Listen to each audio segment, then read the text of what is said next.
Et le temps libre, ça peut paraître comme ça une idée un petit peu loufoque. C'est pas du tout une idée loufoque. Elle avait été d'ailleurs prévue par des économistes comme Keynes, il y a assez longtemps déjà. Keynes, ça va, c'est pas un dangereux écologiste, radical, qui veut détruire la société. Il a dit non, mais avec les progrès du capitalisme, de toute façon, la logique voudra qu'à un moment, on aura produit suffisamment. On n'aura plus besoin de se tuer au travail. Donc, on arrivera à 15 heures de travail. Il avait prévu que ça se passerait à peu près maintenant. Bon, voilà. C'était un petit peu gouré sur l'évolution de la société, mais il avait raison, en revanche, sur le constat qu'il faisait.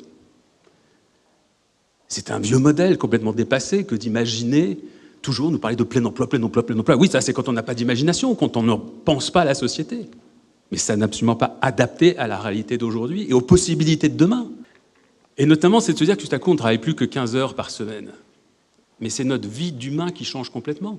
C'est pas la fainéantise, c'est pas l'oisiveté négative comme on nous le présente des politiques en manque d'imagination. Non, c'est tout à coup du temps libéré pour s'occuper de sa famille, pour s'occuper de ses proches, pour aller travailler dans des associations, pour aller faire du sport, pour se livrer à des activités qui vont nous permettre de nous développer sur le plan culturel, intellectuel, personnel, tout simplement, pour travailler au développement de soi-même. Et puis surtout, quand on nous parle de déficit de démocratie, quel est le lien, par exemple, parce que tout est interconnecté, c'est ça l'écologie, quel est le lien entre réduire le temps de travail et améliorer la démocratie? Bien simplement que beaucoup de gens, aujourd'hui, sont écartés des processus démocratiques parce qu'ils n'ont pas le temps de s'impliquer.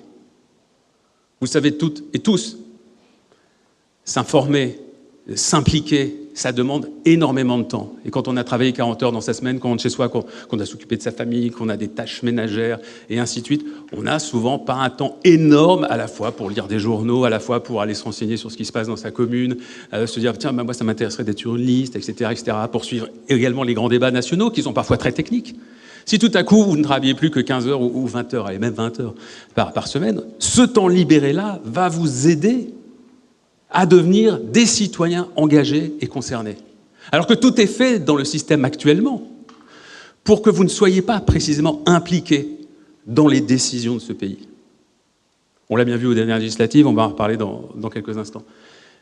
Donc la réduction du temps de travail, c'est lié effectivement à la question du développement personnel, du bien-être, de l'exploitation des êtres humains, parce qu'on peut aussi libérer les êtres humains de tâches qui aujourd'hui, les robots ont permis ça, heureusement, qui sont aujourd'hui assez peu positives. Et puis ça peut permettre également d'être beaucoup plus impliqué dans la vie démocratique. Nous sommes pour des congés parentaux, évidemment, mais étendus, partagés. Partagés, parce que nous sommes féministes, évidemment. Mais étendus, ça veut dire quoi? C'est pas 6 mois, 1 an, c'est 5 ans.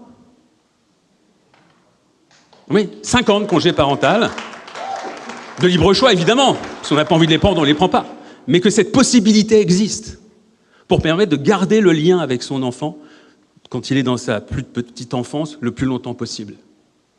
Ça fait partie effectivement des idées qui vont être qualifiées d'utopistes, d'irréalistes, mais qui au contraire pour nous s'inscrivent dans une forme de responsabilité.